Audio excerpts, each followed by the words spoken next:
नमस्कार दोस्तों, आप सभी का स्वागत है हमारे YouTube channel VCS basic physics में। आज के इस वीडियो में हम लैब असिस्टेंट से रिलेटेड वीडियो लेकर आए हैं। लैब असिस्टेंट फिजिक्स में एक टॉपिक है ऊष्मागतिकी, थर्मोडायनेमिक्स। ऊष्मागतिकी में हमें 4 टॉपिक दिए हुए हैं। ऊष्मागतिकी का प्रथम नियम, ऊष्मागतिकी का द्वितीय नियम, और इनके साथ में हमें ऊष्मा इंजन और प्रशीतक दे रखा है। ऊष्मा इंजन भी दे रखा है और प्रशीतक भी सिलेबस में दे रखा है। ये चारों टॉपिक हमारे सिलेबस में है। इनकी थ्योरी का वीडियो हमने देख लिया है। इनकी थ्योरी का वीडियो हमने अलग से बनाया है, तो उस वीडियो में हमने इन चारों टॉपिकों को एक एक करके समझा है। उसके पश्चात हमने ऊष्मागतिकी का जो प्रथम नियम है उस पर आधारित वीडियो भी देख लिया है, जिसमें हमने इस पर आधारित क्वेश्चंस देखे, उनके सॉल्यूशंस देखे। आज के इस वीडियो में हम ऊष्मागतिकी के द्वितीय नियम, ऊष्मीय इंजन और प्रशीतक पर आधारित क्वेश्चन आंसर देखने वाले हैं। क्वेश्चंस देखेंगे, उनके आंसर देखेंगे, समझेंगे। तो ये आज के इस वीडियो में सम्मिलित होगा। विद्यार्थियों, अब इस वीडियो को स्टार्ट करते हैं। यदि आप हमारे YouTube चैनल पर नए हैं तो चैनल को सब्सक्राइब कर लीजिए, साथ में बेल आइकन भी दबा दीजिए ताकि आपको आगे की वीडियोज की नोटिफिकेशन मिलते रहे। हम आपको भौतिकी का जो संपूर्ण सिलेबस है, लैब असिस्टेंट का संपूर्ण सिलेबस है, आपको करवाने वाले हैं, एक एक टॉपिक समझाने वाले हैं। विद्यार्थियों, पहला क्वेश्चन देखिए। 300 केल्विन तथा 600 केल्विन के बीच कार्यरत कार्नो इंजन का निर्गत कार्य 800 जूल प्रति चक्र है। स्रोत से प्रति चक्र इंजन को दी गई उष्मा ऊर्जा की मात्रा है। हमें कार्नो इंजन दे रखा है, साथ में 2 टेम्परेचर भी दे रखे हैं। देखिए, जो निम्न तापमान होता है वो सिंक का तापमान होता है, उच्च तापमान होता है वो स्रोत का तापमान होता है। स्रोत के तापमान को हम T1 से, जो कि 600 केल्विन उच्च ताप होता है, और सिंक के तापमान को T2 से निम्न ताप होता है 300 केल्विन। क्वेश्चन में दे रखा है। हमें निर्गत कार्य W बराबर भी दे रखा है 800 जूल। क्वेश्चन में देखिए क्या कहा गया है कि स्रोत से इंजन को दी गई उष्मा हमें पूछी है। तो स्रोत से इंजन को दी गई उष्मा को हम Q से पुट करते हैं, जो कि हमें ज्ञात करना है, फाइंड आउट करनी है। देखिए, इंजन की दक्षता नीटा बराबर हम जानते हैं 1 माइनस से T2 अपॉन में T1 बराबर होता है W अपॉन में Q। ये होता है। तो अब यहां पर हम इन दोनों पदों को यूज में ले लेंगे और यहां से हम इस Q की वैल्यू फाइंड आउट कर लेंगे।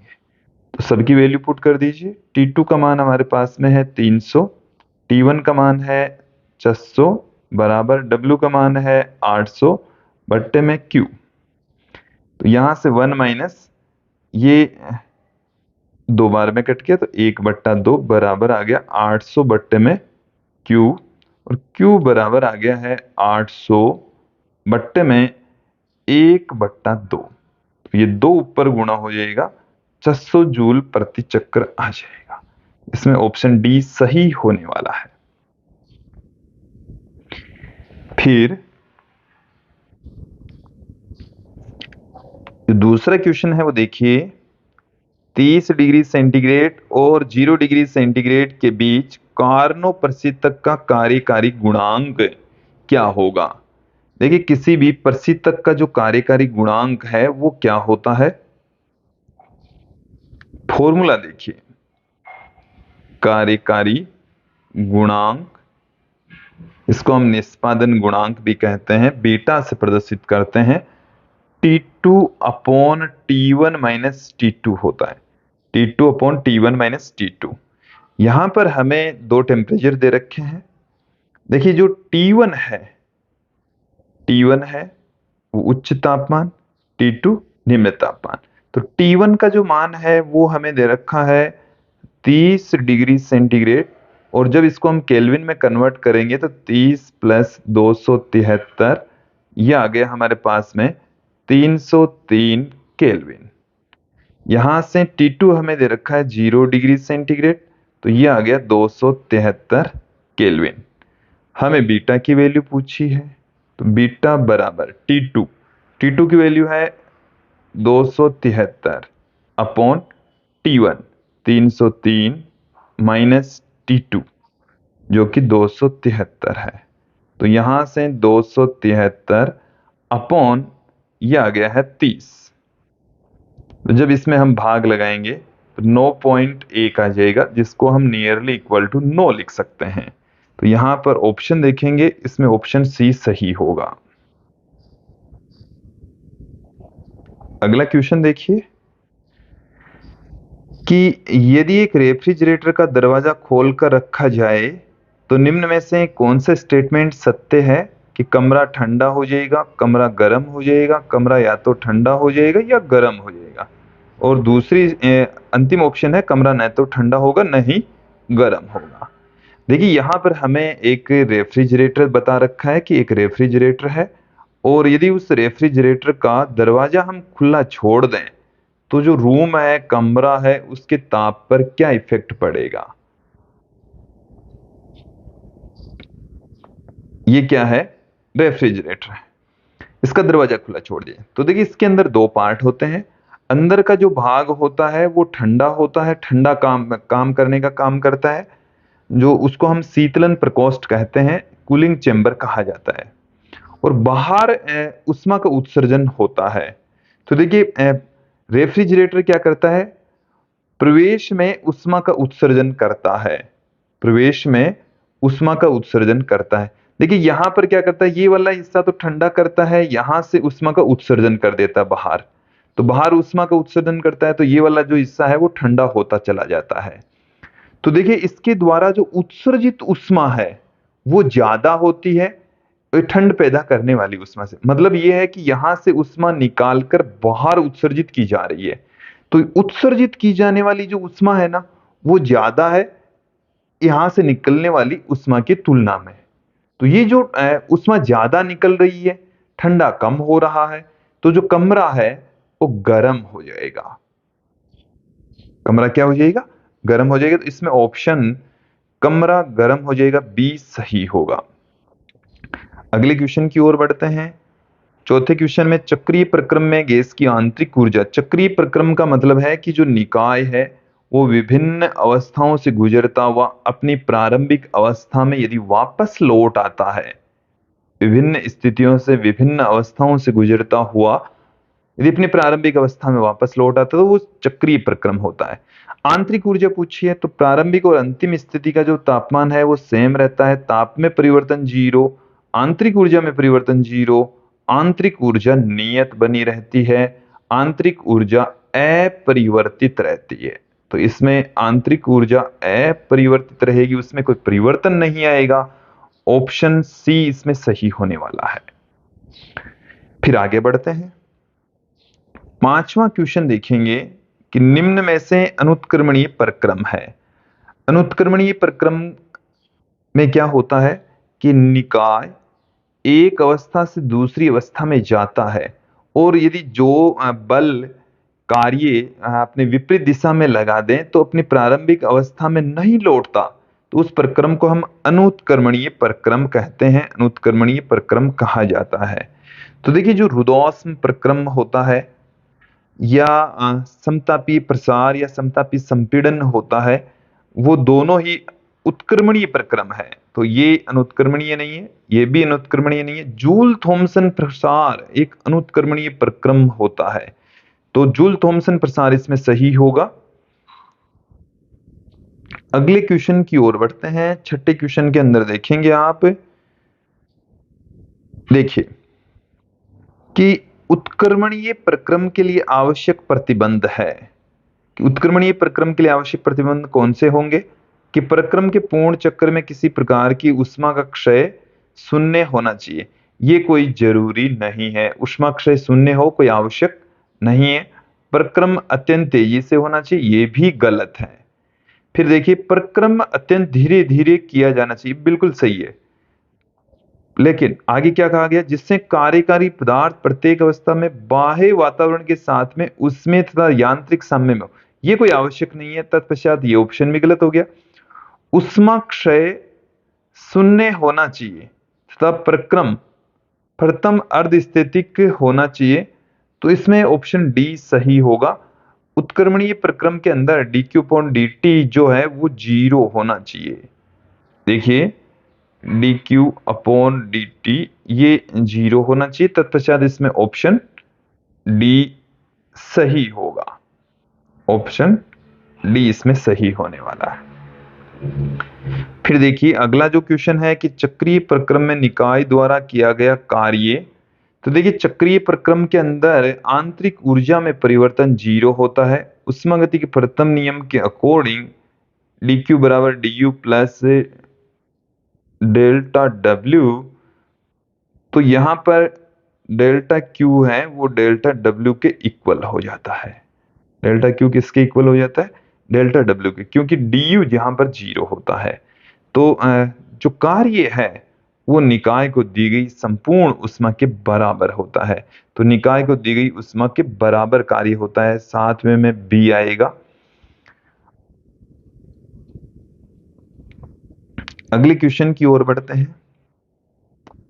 एक आदर्श गैस इंजन एक कार्नोट चक्र में 227 डिग्री सेंटीग्रेड एवं 127 डिग्री सेंटीग्रेड के बीच कार्यरत है। यह ताप देखिए उच्च ताप पर 6 × 10⁴ जूल उष्मा अवशोषित करता है, तो उष्मा की वह मात्रा जो कार्य में परिवर्तित हो जाती है। हमें दो टेम्परेचर दे रखे हैं। उच्च तापमान स्रोत का तापमान होता है 227 डिग्री सेंटीग्रेड, निम्न तापमान सिंक का तापमान होता है 127 डिग्री सेंटीग्रेड। उच्च ताप से अवशोषित जो उष्मा है उसको हम Q से पुट करते हैं 6 × 10⁴ जूल, और हमें पूछा है W। क्या पूछा है, W पूछा गया है। देखिए विद्यार्थियों, इन्हें हम केल्विन में कन्वर्ट कर लेंगे, तो 227 प्लस 273, तो ये हमारे पास में आ गया है 500 केल्विन। यहां से 127 प्लस 273 ये आ गया है 400 केल्विन। हम किसी उसमें इंजन की दक्षता का फॉर्मूला क्या जानते हैं, 1 - T2 अपॉन T1 बराबर होता है W अपॉन में Q। हमें W पूछा है, तो W बराबर क्या आ जाएगा, 1 - T2 अपॉन में T1 इंटू में Q। देन यहां से क्या आ जाएगा, 1 - T2 की जो वैल्यू है वो है 400, T1 की जो वैल्यू है वो है 500, Q का जो मान है वो है 6 गुणा 10⁴, तो ये आ गया हमारे पास में 1 - 4/5 इंटू 6 × 10⁴, ये आ गया हमारे पास में 1/5 × 6 × 10⁴, तो 1.2 × 10⁴ जूल आ चुका है। क्लियर। तो इसमें हम ऑप्शन देखेंगे तो 8वें का डी हो जाएगा, 1.2 × 10⁴ जूल। फिर आप देखें अगला, एक आदर्श उष्मा इंजन 77 डिग्री सेंटीग्रेड ताप पर उष्मा को वातावरण में छोड़ता है। इसकी दक्षता 30% है। इसे किस ताप पर उष्मा लेनी चाहिए। हमें किसी भी उष्मा इंजन की दक्षता दो तापों पर डिपेंड करती है। हमें क्वेश्चन में 30 डिग्री सेंटीग्रेड दे रखा है। उष्मा किस ताप पर लेनी चाहिए, तो T1 हमें ज्ञात करना है, जबकि T2 हमें 77 डिग्री सेंटीग्रेड दे रखा है, जिसे हम केल्विन में कन्वर्ट कर लेते हैं। केल्विन में कन्वर्ट करेंगे तो 350 केल्विन आ जाएगा। नीटा बराबर क्या होता है, 1 - T2 अपॉन में T1। नीटा की जो वैल्यू है वो दे रखी है 30%, तो 30/100 बराबर 1 - T2, 350 T1 हमें ज्ञात करनी है। देन यहां से 350 बट्टे में T1 बराबर 1 माइनस 3/10। तो ये यहां से आ गया हमारे पास में 10 माइनस 3/10 बराबर 7/10। तो T1 बराबर आ गया 350 गुणा में 10/7। तो ये यहां से 5 बार में चला गया, 500 केल्विन इसका आंसर आ जाएगा। तो हमें डिग्री सेंटीग्रेड में ज्ञात करना है, तो 273 इसमें से घटा देंगे तो 227 आ जाएगा। 227 ऑप्शन बी में हमें दे रखा है। फिर देखिए 10वें क्वेश्चन के अंदर हमें क्या कहा गया है कि कार्नो इंजन की दक्षता 100% होगी। 100% कब होगी? किसी कार्नो इंजन की दक्षता नीटा बराबर 1 माइनस T2 अपॉन में T1 दे रखी है। अब ये 100% तब होगी जब या तो T2 बराबर 0 हो या T1 अनंत हो। दोनों स्थितियों में हो सकती है। तो ऑप्शन आप गौर करके देखेंगे कि बी ऑप्शन में T2 बराबर 0 केल्विन दे रखा है। तो अब आगे बढ़ते हैं। एक कार्नो इंजन में पहले एक परमाणु गैस और बाद में द्विपरमाणु गैस को प्रयुक्त किया जाता है। यदि स्रोत एवं सिंक के तापमान क्रमशः 411 डिग्री सेंटीग्रेड एवं 69 डिग्री सेंटीग्रेड है, तो इंजन के प्रत्येक चक्कर में 1000 जूल ऊष्मा अवशोषित होती है। तो वक्र पीवी का क्षेत्रफल क्या होगा? हमें इस क्वेश्चन के अंदर बता रखा है कि पहले एक परमाणु गैस थी, फिर द्विपरमाणु गैस इसमें भरी गई है। क्लियर? अब देखेंगे कि इसमें सिंक और स्रोत के तापमान, स्रोत का जो तापमान है T1 वो दे रखा है 411 डिग्री सेंटीग्रेड। तो 411 प्लस 273 ये आ गया हमारे पास में। देखिए कैलकुलेशन कीजिए, 4 8 684 केल्विन। और T2 बराबर ये हमें दे रखा है 69 डिग्री सेंटीग्रेड। तो 69 डिग्री प्लस 273 इसमें जोड़ देंगे तो ये आ गया हमारे पास में 342 केल्विन। क्लियर? देखिए साथ में हमें इसमें इंजन के प्रत्येक चक्कर में अवशोषित ऊष्मा Q बराबर दे रखा है 1000 जूल। हमें पीवी वक्र का क्षेत्रफल पूछा है, पीवी वक्र का क्षेत्रफल। तो देखिए P और V के मध्य खींचे गए ग्राफ का जो क्षेत्रफल होता है वो कार्य को इंगित करता है, कार्य को बताता है, हमें ज्ञात करना है। तो देखिए किसी भी इंजन की जो दक्षता होती है नीटा बराबर होता है 1 माइनस T2 अपॉन में T1 बराबर होता है W अपॉन में Q। यहां से W अपॉन में Q।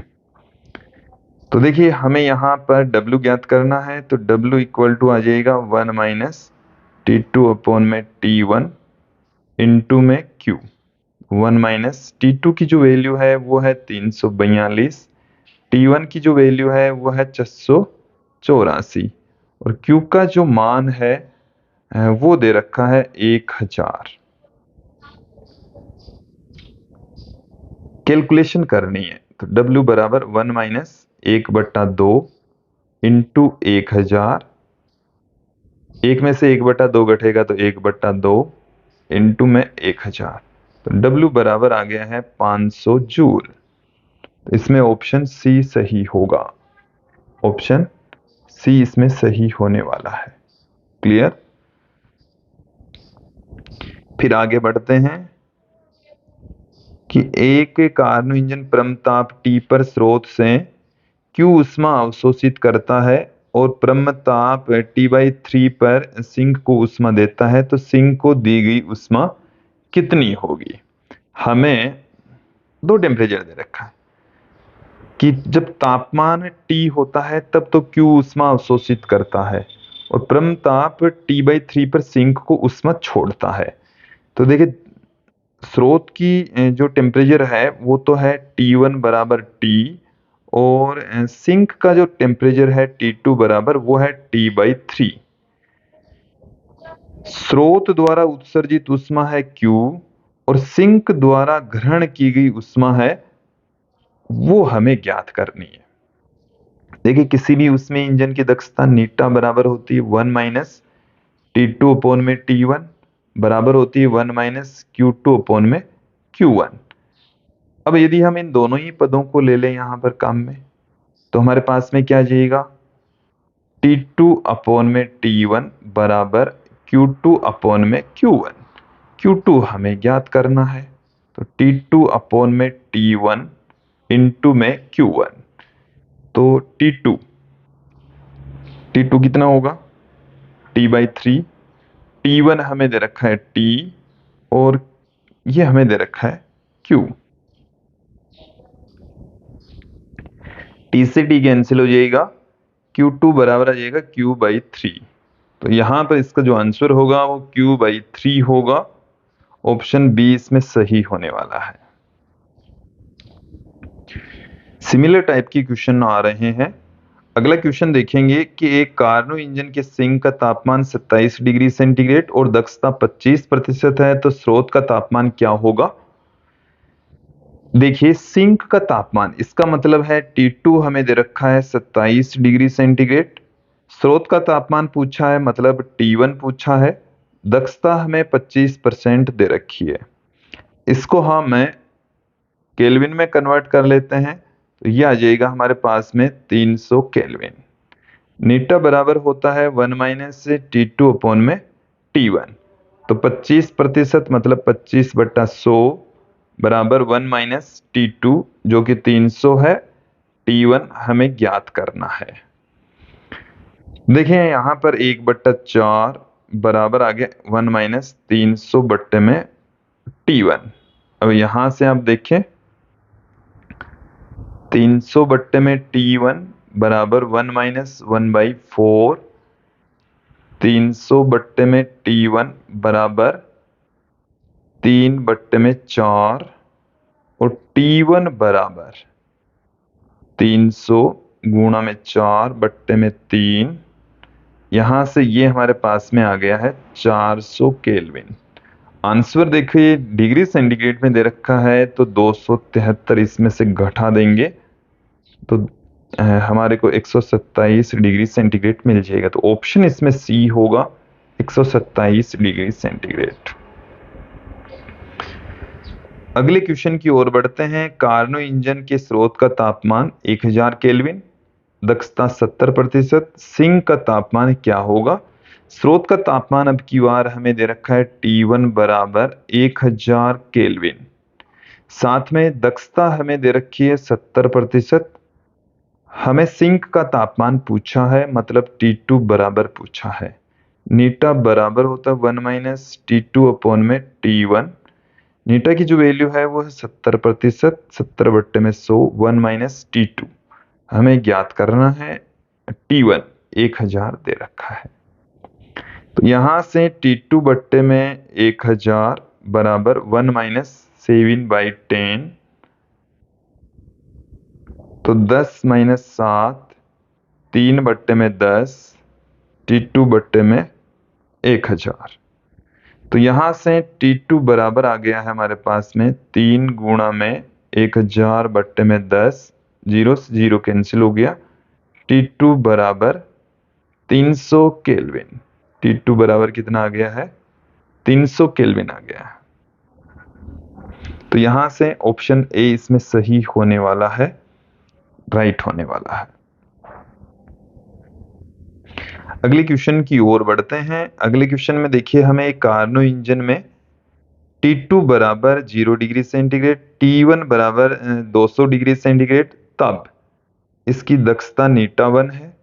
और जब टेम्परेचर 0 डिग्री सेंटीग्रेड और T2 बराबर 200 डिग्री सेंटीग्रेड, तब इसकी जो दक्षता है वो नीटा2 है। नीटा1/नीटा2 क्या होगा। देखिए विद्यार्थियों हमें दो स्थितियां इसमें दे रखी है। पहली स्थिति में, प्रथम स्थिति में देखिए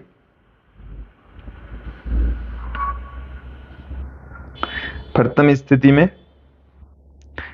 जो दक्षता है वो है नीटा 1, 1 माइनस T2 अपॉन में T1, तो 1 माइनस T2, तो T2 यहाँ पर 0 डिग्री सेंटीग्रेड है, 0 प्लस 273, तो ये तो हो गया 273 अपॉन T1, 200 प्लस 273, ये हो गया 473, ये आ गया। दूसरी स्थिति में क्या है,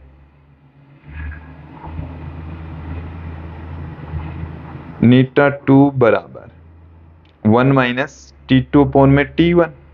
अब की बार जो T2 है वो हमें माइनस में 273 दे रखा है, इसमें 273 जोड़ेंगे तो प्लस में 73 आ जाएगा। 0 डिग्री सेंटीग्रेड दे रखा है तो 273 आ जाएगा। तो हमें नीटा 1 अपॉन नीटा 2 चाहिए, तो ये कितना आ जाएगा, नीटा 1 की वैल्यू है 1 माइनस 273 बट्टे में 473 अपॉन 1 माइनस 73 बट्टे में 273, तो ये हमारे पास में आ जाएगा यहाँ पर 473 minus 273 upon 473 upon 273 minus 73 upon 273। तो देखिए यहां से क्या निकल कर आ रहा है, 200 बट्टे में 473 अपॉन 200 बट्टे में 273, तो 273 ऊपर चला जाएगा, 473 नीचे आ जाएगा। तो ये जो वैल्यू है वो हमारे पास में यहाँ पर जो वैल्यू है लगभग 0.577 के समथिंग आने वाली है। तो यहाँ पर आप देखेंगे कि ऑप्शन ए इसमें सही होने वाला है। अगले क्वेश्चन की ओर बढ़ते हैं। 16वां जो क्वेश्चन है उसमें हमें 27 डिग्री सेंटीग्रेड और माइनस में 123 डिग्री सेंटीग्रेड दो टेम्परेचर दे रखे हैं और इनके बीच काम करने वाले कार्नो इंजन की दक्षता पूछी है। तो 1 माइनस T2 अपॉन में T1, ये दक्षता का फॉर्मूला होता है। T1 उच्च तापमान होता है जो कि 27 डिग्री सेंटीग्रेड दे रखा है और इसमें जब 273 जोड़ेंगे तो 300 केल्विन हो जाएगा। दूसरा जो निम्न तापमान होता है वो सिंक का तापमान होता है, माइनस में 123 डिग्री सेंटीग्रेड दे रखा है और इसमें जब हम 273 जोड़ेंगे, कुल मिलाकर 273 में से 123 घटना है, तो ये हमारे पास में 190 केल्विन आ जाएगा। कितना आ जाएगा, 190 केल्विन ये हमें मिल जाएगा। तो वैल्यू पुट कर देते हैं 1 माइनस T2, तो T2 आ गया हमारे पास में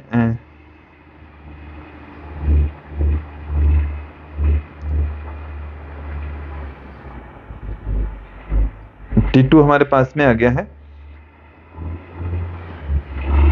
देखिए विद्यार्थियों, T2 आ गया है 190 बट्टे में 300, तो ये आ गया 300 माइनस 190 बट्टे में 300, तो 110 बट्टे में 300, 2 जीरो से 2 जीरो कैंसिल हो गया है।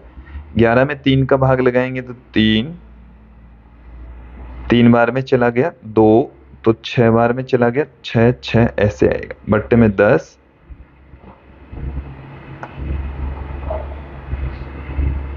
तो यहां पर ये आ गया हमारे पास में 0.366, या इसको हम 36.6% भी कह सकते हैं। अब यदि हम ऑप्शन देखें तो ऑप्शन हमारे पास में यहाँ पर कोई भी सही नहीं है, बट इसका आंसर यही होगा। क्लियर, इसको सही कर लेंगे हम। फिर 17वां क्वेश्चन देखिए। 17वें क्वेश्चन के अंदर हमें दो टेम्परेचर दे रखा है, कार्नो इंजन की दक्षता पूछी है। T1 उच्च तापमान होता है 227 डिग्री सेंटीग्रेड, तो 227 डिग्री सेंटीग्रेड केल्विन में कन्वर्ट कर लेते हैं, 227 प्लस 273, तो ये हमारे को मिल गया है 500 केल्विन। फिर T2 बराबर 27 डिग्री सेंटीग्रेड, तो 27 प्लस 273, ये मिल चुका है 500 केल्विन। क्लियर। कार्नो इंजन की दक्षता पूछी तो 1 माइनस T2 अपॉन में T1, तो T2 का जो मान है वो है 300, T1 का जो मान है वो है 500, तो 500 माइनस 300 बट्टे में 500, तो ये आ गया हमारे पास में 200 बट्टे में 500, मतलब 2/5। तो ऑप्शन आप गौर करके देखिए, 2/5 बी ऑप्शन होगा। अगले क्वेश्चन की ओर बढ़ते हैं विद्यार्थियों। अगले क्वेश्चन के अंदर देखिए, किसी निकाय की अव्यवस्था की कोटि की माप कहलाती है। देखिए, जो एंट्रोपी होती है वो अव्यवस्था को ही रिप्रेजेंट करती है, अव्यवस्था के माप को ही बताती है। तो इसमें एंट्रोपी सही होने वाला है। अगले क्वेश्चन की ओर बढ़ते हैं। कार्नो इंजन की दक्षता 800 केल्विन और 500 केल्विन के मध्य एवं अक्स केल्विन और 600 केल्विन के मध्य समान है, तो अक्स का मान ज्ञात कीजिए। देखिए, पहली स्थिति के अंदर हमें नीटा बराबर क्या दे रखा है, 1 माइनस T2 अपॉन में T1। तो 1 माइनस T2, T2 निम्न तापमान तो 500, T1 उच्च तापमान तो 800। दूसरी वाली स्थिति के अंदर 1 माइनस T2 अपॉन में T1, तो 1 माइनस T2। तो जो T2 है वो निम्न तापमान 600 और उच्च तापमान अक्स, ये हमें ज्ञात करना। दोनों को इक्वल पुट कर देंगे, तो 1 माइनस 500 बट्टे में 800 बराबर 1 माइनस 600 बट्टे में अक्स। तो ये आ गया हमारे पास में 5 बट्टे में 8 बराबर 600 बट्टे में अक्स। तो यहां से अक्स बराबर आ गया है 600 इंटू में 8 बट्टे में 5। तो यहां से 20 बार में कट गया, तो 120 गुणा में 8, तो 960 केल्विन आ जाएगा। कितना आ जाएगा, 960 केल्विन। कैलकुलेशन करेंगे तो 960 केल्विन हमें मिलने वाला है। देखिए, अगला क्वेश्चन देखेंगे कि एक वैज्ञानिक कहता है कि 127 डिग्री सेंटीग्रेड स्रोत और 27 डिग्री सेंटीग्रेड सिंक के बीच कार्यरत इंजन की दक्षता 26% है। तब ये संभव है या असंभव है, हमें इसकी पहले दक्षता ज्ञात कर लेनी है। देखिए, T1 बराबर उच्च तापमान है 127 डिग्री सेंटीग्रेड, T2 बराबर निम्न तापमान सिंक का तापमान 27 डिग्री। तो ये तो हो गया 400 केल्विन और ये हो गया है 300 केल्विन। किसी भी इंजन की दक्षता का फॉर्मूला 1 माइनस T2 अपॉन में T1। तो 1 माइनस T2 का मान है 300, T1 का मान है 400। तो 400 माइनस 300 बट्टे में 400, तो ये आ गया हमारे पास में 100 बट्टे में 400, 1/4 मतलब 0.25, और प्रतिशत में कन्वर्ट करेंगे तो 25%। तो किसी भी उसमें इंजन की दक्षता 25% से ज्यादा नहीं हो सकती। तो यहाँ पर 26% दे रखी है। इस क्वेश्चन में हमें कितना बता रखा है, 26%, जो कि संभव नहीं है, यह असंभव है। तो इसमें ऑप्शन ए आएगा, असंभव है। अगला क्वेश्चन देखें। एक कार्नो इंजन प्रथम चरण में 200 डिग्री और 0 डिग्री के मध्य काम करता है, तत्पश्चात ये 0 डिग्री और -200 डिग्री के मध्य काम करता है। तो दोनों स्थितियों में उसमें इंजन की दक्षताओं का अनुपात क्या होगा। हम पहले ले लेते हैं प्रथम स्थिति। प्रथम स्थिति में नीटा बराबर 1 माइनस T2 अपॉन में T1, 1 माइनस T2। T2 होता है निम्न तापमान 0 डिग्री सेंटीग्रेड, 273 जोड़ेंगे तो 273, और 200 प्लस 273 473। ये तो प्रथम स्थिति के अंदर नीटा आ गया है। दूसरी स्थिति में नीटा 2 से पुट कर दूं, 1 माइनस T2 अपॉन में T1। तो T2 यहां पर 200 डिग्री सेंटीग्रेड, 273 जोड़ेंगे तो केवल 73 आ जाएगा, बट्टे में 0 डिग्री सेंटीग्रेड, 0 डिग्री का मतलब हो गया 273। हमें नीटा 1 अपॉन नीटा 2 ज्ञात करना है। दोनों की वैल्यू पुट कर दीजिए, तो 1 माइनस 273 अपॉन 473 अपॉन 1-73/273। तो 473 - 273, इस टाइप का क्वेश्चन हम पहले भी देख चुके हैं। 273 - 73/273। तो यहाँ पर ये हमारे पास में आ चुका है 273/473। तो देखिए 1 अनुपात कुछ पूछा गया है, तो यहाँ से बट्टे वाली राशि बड़ी है, तो इसमें ये जो अनुपात है वो 1:1.73 के समथिंग आएगा। तो इसमें ऑप्शन बी सही होने वाला है। क्लियर? अगले क्वेश्चन की ओर बढ़ते हैं। अगले क्वेश्चन में देखिए हमें क्या कहा गया है कि जब सिंक का तापमान 500 केल्विन और कार्नो इंजन की दक्षता 50% है और स्रोत का तापमान नियत रखकर इंजन की दक्षता 60% करने के लिए सिंक का तापमान कितना करना होगा। देखिए हम जो स्रोत का तापमान है वो उतना का उतना ही रख रहे हैं, स्रोत के तापमान में कोई परिवर्तन नहीं कर रहे हैं। यह है स्रोत का तापमान। किसका तापमान है? स्रोत का ताप। इसमें कोई फेरबदल नहीं होगा। फिर देखिए सिंक का तापमान पहली स्थिति के अंदर हमें दे रखा है 500 केल्विन, तब जो दक्षता है वो है 50%। क्लियर?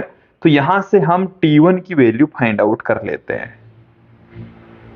पहली स्थिति से हम T1 की वैल्यू फाइंड आउट कर लेंगे और दूसरी स्थिति में उस T1 की वैल्यू को हम पुट कर देते हैं। ठीक है, T2 वहां पर ज्ञात करना होगा। तो यहां से नीटा बराबर 1 - T2 में T1, 1 - T2, तो T2 हमारे पास में 500, T1 हमें पता नहीं है। नीटा की वैल्यू है 50%, 50/100 बराबर 1 - 500 बट्टे में T1। तो ये हमारे पास में आ गया है 1/2। तो 500 बट्टे में T1 बराबर 1 - 1/2। तो ये आ गया हमारे पास में 1/2। तो T1 बराबर आ गया है 1000 केल्विन।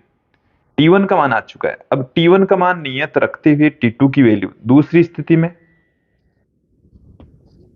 स्थिति में देखें आप, नीटा हमें 60% लेकर चलना है, T1 हमें 1000 केल्विन लेकर चलना है, T2 हमें ज्ञात करना है।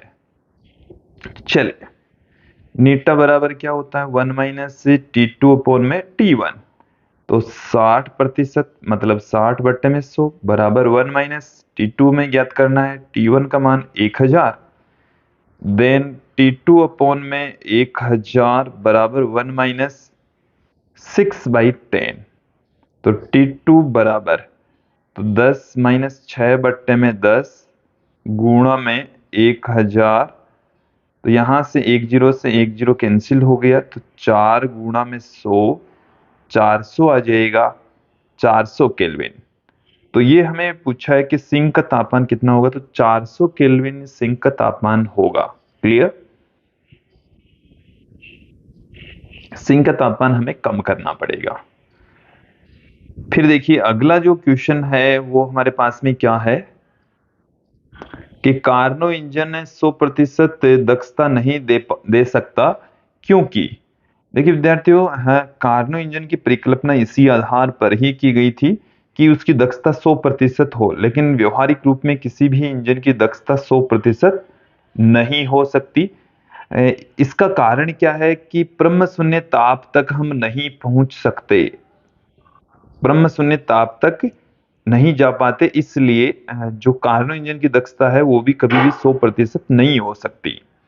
24वां क्वेश्चन देखें कि ऊष्मा स्वयं किसी निम्न ताप की वस्तु से उच्च ताप की वस्तु में प्रवाहित नहीं हो सकती। ये जो स्टेटमेंट है ये ऊष्मागतिकी के द्वितीय नियम का स्टेटमेंट है, तो इसमें ए ऑप्शन सही होगा। फिर देखिए कि कोई कार्नो इंजन किसी ऊष्मा स्रोत से 627 डिग्री सेंटीग्रेड पर 3 × 10⁶ कैलोरी ऊष्मा लेता है और इसे 27 डिग्री सेंटीग्रेड इसे 27 डिग्री सेंटीग्रेड के सिंक को दे देता, इंजन द्वारा किया गया कार्य क्या होगा। देखिए एक बार इस क्वेश्चन को आप समझ लीजिए कि किसी भी इंजन की जो दक्षता का फॉर्मूला होता है नीटा बराबर ये होता है 1 - T2/T1 बराबर होता है W/Q। तो हमें T1 और T2 दे रखे हैं, साथ में हमें जो Q है उसकी वैल्यू भी दे रखी है। Q कितना दे रखा है, 3 × 10⁶ कैलोरी। हमें W पूछा है तो W हमें, देखिए विद्यार्थियों, W हम पहले कैलोरी में ज्ञात कर लेते हैं, फिर हम उसको जूल में कन्वर्ट कर लेंगे। हमें T1 627 डिग्री सेंटीग्रेड दे रखा है, 627 में आप 273 जोड़ देंगे तो कितना आ जाएगा, 900 केल्विन।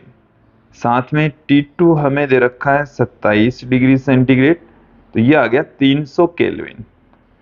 तो यहां से हम W इज इक्वल टू क्या पुट कर देंगे, W बराबर 1 - T2/T1 इंटू में Q। तो W इज इक्वल टू यहां मैं पुट कर देता हूं 1 - T2। तो T2 हमारे पास में है 300 अपॉन T1, ये हमारे पास में है 900, और Q का जो मान है वो है 3 × 10⁶, और ये आंसर आया है कैलोरी में। क्योंकि जो ऑप्शन है वो जूल में दे रखे हैं तो इसको जूल में कन्वर्ट करना पड़ेगा।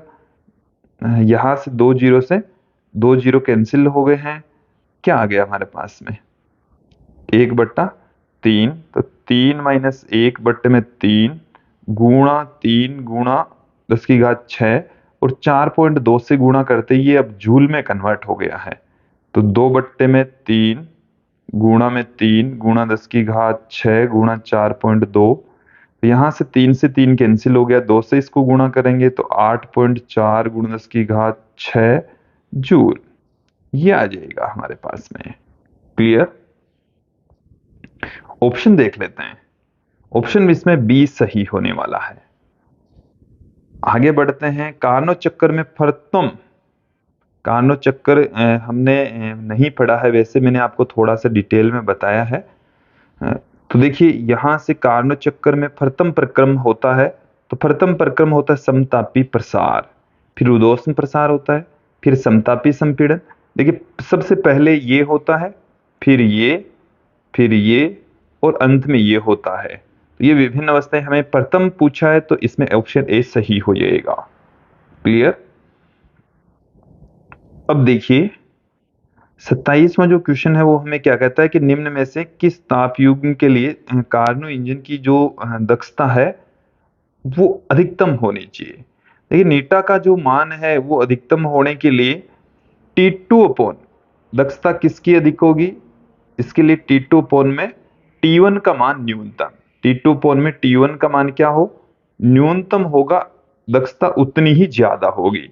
तो यहां पर आप देखिए पहले ऑप्शन में 80/60, सॉरी यहां से 60/80 आएगा, तो 60/80, तो ये आ गया 3/4 मतलब 0.75। दूसरे में क्या है 80/100, ये आ गया 4/5.8 आ गया।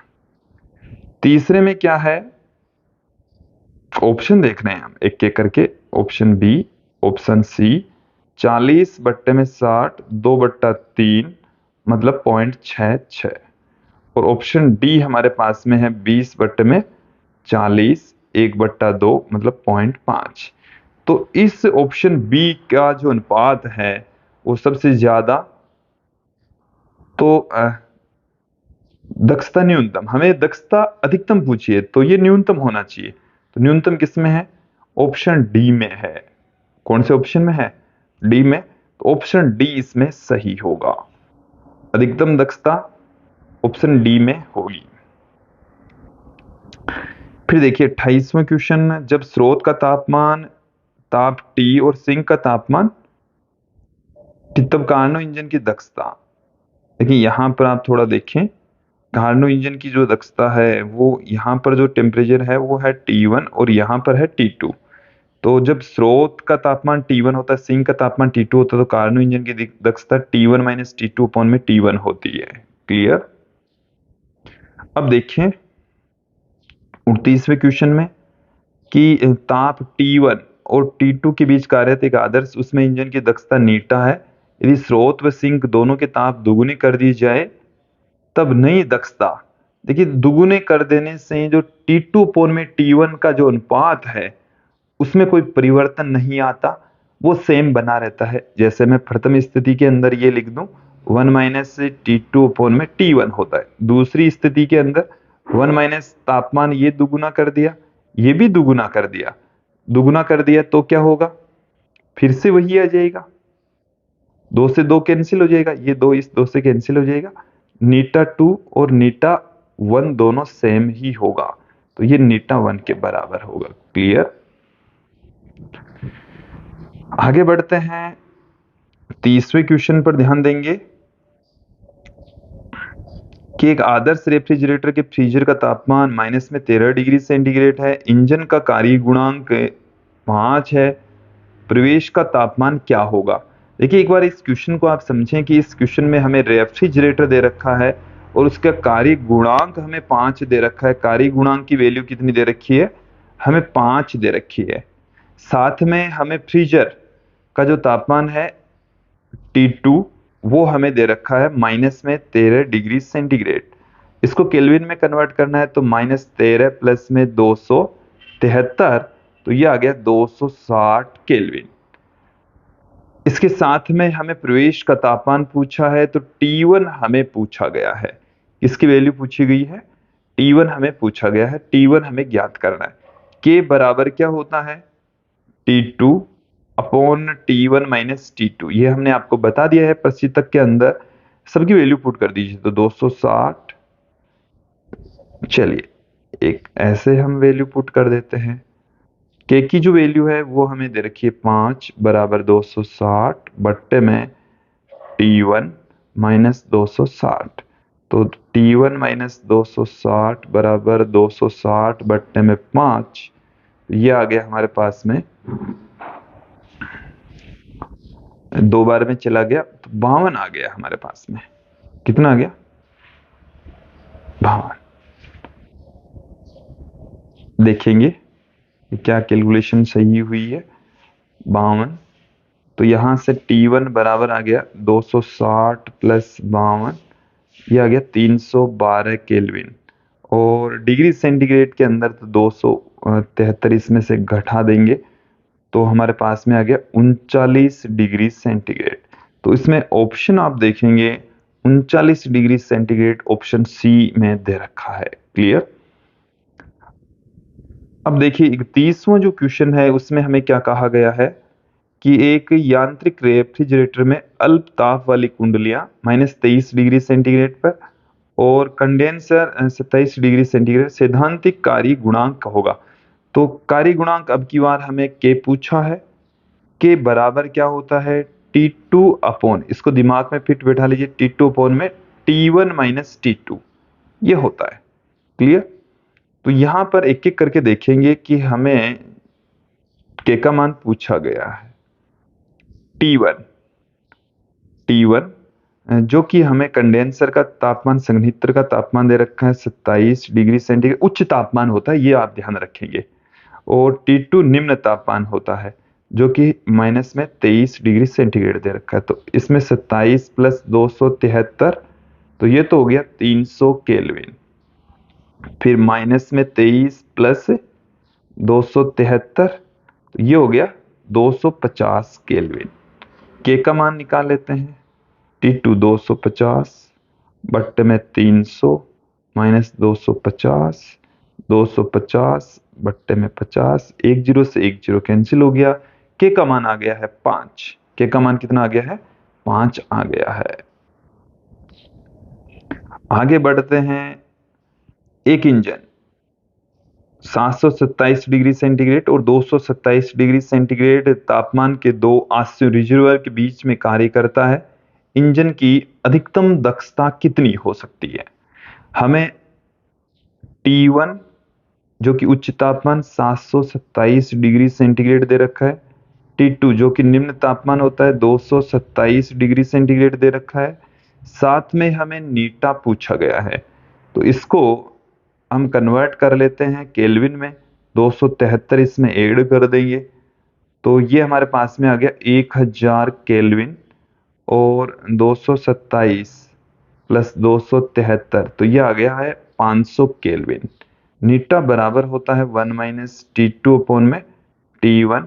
T2 का मान है हमारे पास में 500, T1 का मान है 1000, तो 1 माइनस 1/2, तो 1/2 आ गया, मतलब 0.5 आ गया, मतलब 50% दक्षता आ गई है। तो दक्षता को यदि हम प्रतिशत में देखें तो इसमें ऑप्शन में हमें 1/2 दे रखा है, तो ऑप्शन ए इसमें सही होने वाला है।